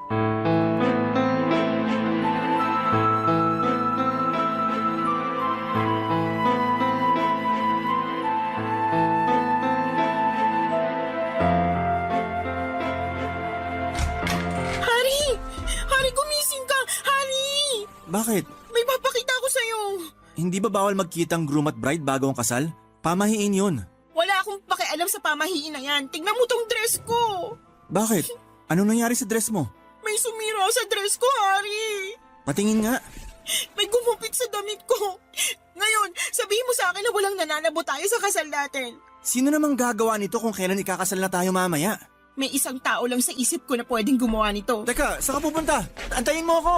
Ate, kain na raw tayo para makapaganda ka Nasaan ang nanay mo? Nasa kusina. Bakit? Nay! Kuya, bakit galit na galit si ate? May sumira sa dress niya. Ha? Sino naman gagawa nun? Hindi ko nga rin alam eh. Pero si nanay ang pinagbibintangan niya. Si nanay? Kuya, baka anong gawin niyo ate kay nanay ha? Kaya nga halika na, sundan natin siya. Nay! Nay, nasan ka? O Maris, gising ka na pala. Ikaw bang gumawa nito? Ano yan? May sumira sa wedding dress na isusuot ko sana mamaya sa kasal. Ano? Patingin nga! Huwag na kayong magkunwari. Kayong gumawa niyan. Hindi ko magagawa to. Bakit ko naman sisirain ng damit mo? Ikaw lang naman ang may ayaw sa akin simulat sa puli. Hindi ba ayaw niyo sa akin kasi mas matanda ako ng 10 taon kaysa sa anak niyo? 4 lang tayo nandirito. At sa ating 4, ikaw lang ang nakikita ko makakagawa nito. Maniwala ka sa akin, hindi ko gagawin yan sa'yo, Maris. Hindi ko magagawang sirain ang kasal ninyo ni Harry. Pero Nay, tama si Maris. 4 lang tayo rito sa bahay. Kanya na ba talaga ang tingin ninyo sa akin? Oo, ayokong magkatuluyan kayo nung una. Pero ano pa bang magagawa ko kung nagmamahalan talaga kayo? Ang gusto ko lang naman, Magkaroon ka ng maayos na buhay, Hari. Noong una, nagduda ko na masyado ka pang bata at baka paglaruan lang ni Maris ang puso mo. Pero nung nakita ko kung gaano nyo kamahal ang isa't isa, ipinagpasa Diyos ko na lang ang lahat. Tinanggap ko na ang katotohanan na ikaw na talaga ang mahal ni Hari, Maris. Kaya hindi ko magagawa ang ibinibintang mo sa akin. Kung ganun, bakit? Bakit niyo sisirain Tama na yan! Ako yung sumira sa damit mo, Ate Maris! Ano? Hindi si nanay ang may ayaw na ikasal kayo. Ako yung may ayaw. Sean, ayaw mong ikasal kami ng Ate Maris mo? Pero bakit? Ayokong mawala si kuya. Siya lang yung natatakbuhan ko pag may problema ako. Siya lang yung taong nakakaintindi sa akin. Hindi pa ako ready na maiwan mag-isa. Masyado pang maaga. Pero hindi naman kita iiwan eh. Ikakasal lang kami. Pero magiging kuya mo pa rin ako. Hindi yun magbabago, Sean. Ibig sabihin, ikaw rin bang nagpalit ng date sa wedding invitation? Oo, ako lahat ang gumawa nun. Kaya wag yun ang pagbintangan si nanay. Anak, bakit mo naman nagawa yun? Nay, wala na nga si tatay dito eh. Pati si kuya mawawala rin. Ayoko. Pero nandito naman ako Anak, hindi ka maiiwang mag-isa. Sorry kuya. Sorry Ate Maris. Gusto naman talaga kita para kay kuya ate pero natatakot lang naman ako.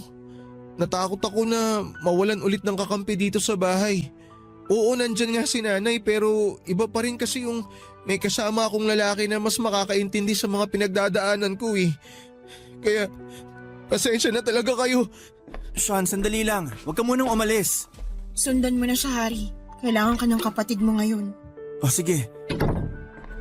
Maris, sana mapatawad mo si Sean sa nagawa niya. Bata lang siya, kaya hindi pa niya alam ang mga pinagagagawa niya. Hindi ko po alam. Naguguluhan na ako. Dapat po ba wag na lang naming ituloy itong kasal na to? Wag! Ituloy niyo to. Ilang buwan niyo tong pinaghandaan. Hindi pwedeng hindi to matuloy. Pero anong isusuot ko ngayon yan? Yung trahe de boda ko nung kinasal ako, nakatago yun sa kwarto. Pwede mong gamitin kung gusto mo. Talaga po? Oo naman. Magkapareho naman tayo ng katawan nung kabataan ko. Kaya tiyak ako na kasya sa'yo yun. Kung hindi man, ipapatawag ko na lang yung kumari kong sastre para may adjust yung damit kung sakali. Halika na, isuot mo para makita natin kung kasya ba. Salamat po, Nay. Walang anuman. Pasensya na rin po kung kayo yung pinagbintangan ko.